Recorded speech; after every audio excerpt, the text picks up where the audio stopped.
Hello and welcome. This video provides an example of a phishing email that appears to come from Domino's. Let's take a look at the email to highlight some of the issues.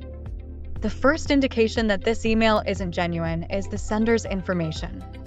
While at first glance it appears to come from Domino's, the sender's domain, which is the part of the email address after the @ does not contain the Domino's domain.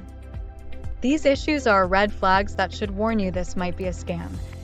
If you are in doubt, always check the domain first.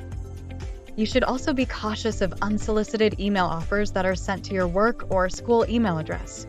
Remember, phishing emails may contain legitimate organizational branding and/or contact information. Attackers create these brand impersonation emails and websites to look legitimate. It is easy to do this convincingly using generative AI. Any offers received via email should be treated with caution, especially if they seem to be too good to be true.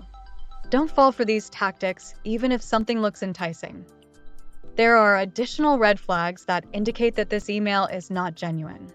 The local Domino's store is listed as being in New Jersey. A genuine email would show an address that is populated based on your location. Hovering over any of the buttons or links in the email reveals that they all point to the same suspicious domain seen in the sender's email address. The links in scam emails often send users to clone malicious websites that appear similar to the genuine site.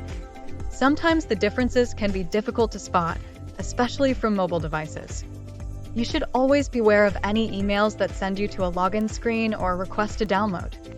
Even if the links in an email look genuine or contain personalized information, always check where the link will actually redirect you.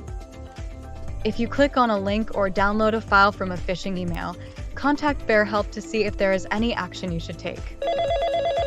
Hello, I clicked a link in a phishing email by mistake. I can help you to fix any issues.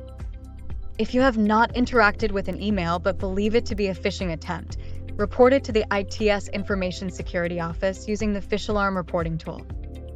You should carefully examine any unsolicited or suspicious communications and report anything that doesn't look right. Thank you for watching.